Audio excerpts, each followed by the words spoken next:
दोस्तों WTO में India ने चीन का जो घमंड है वो तोड़ दिया है। क्या है पूरी वार्ता जानेंगे आज के इस वीडियो में, लेकिन उससे पहले वीडियो को कर दीजिए लाइक, चैनल को सब्सक्राइब कर लीजिए, बेल आइकन जरूर दबा दीजिए। दोस्तों आज के इस वीडियो में मैं पूरे सिनेरियो लेकर आया हूं कि आखिर इस चीज में हुआ क्या है। भारत चीन द्विपक्षीय व्यापार को मजबूत करने की दिशा में एक बहुत ही जरूरी दिशा में काम शुरू हो चुका है। पहले दिन से खबर आ रही थी कि भारत और चीन की एक अहम योजना जो है उसे सिरे से एक तरीके से खारिज कर दिया गया था। अब ये जो मामला जो है ना, ये WTO से जुड़ा हुआ है और यहाँ पे भारत ने चीन के नेतृत्व वाले इन्वेस्टमेंट जो एक तरीके से डेवलपमेंट जो था उसे पूरी तरीके से नकार दिया है।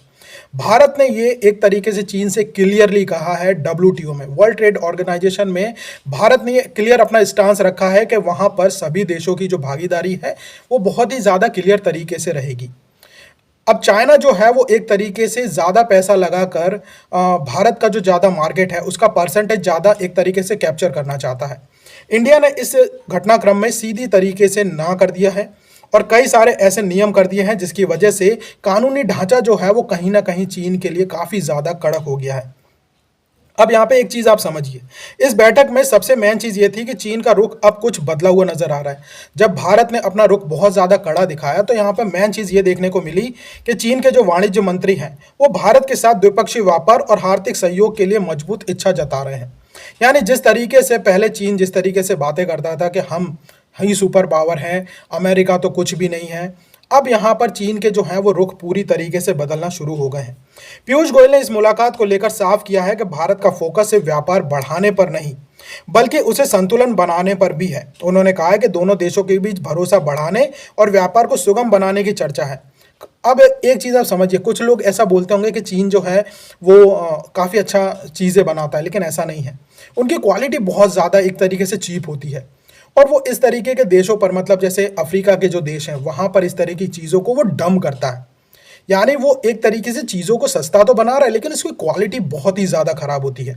तो इसे कहीं ना कहीं हम डम मार्केट की तरह कहते हैं। मतलब जिस तरीके से एक कचरे का एक पहाड़ होता है वो इसी तरीके से प्रोडक्ट को किसी देश में इतनी चीप प्राइस में बेचता है कि वहाँ का जो एक लोकल जो वेंडर होता है वो पूरी तरीके से ख़त्म हो जाता है।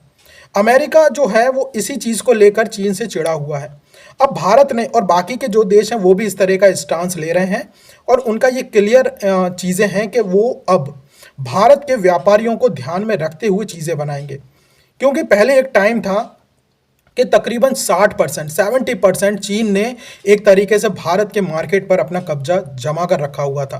धीरे धीरे अब भारत सरकार जो है वो कहीं ना कहीं भारत के व्यापारियों को आगे आने के लिए देना चाहता है और ऐसा नहीं करना चाहता कि कोई देश आकर उनकी एक तरीके से उनके व्यापार को पूरी तरीके से ख़त्म कर दे।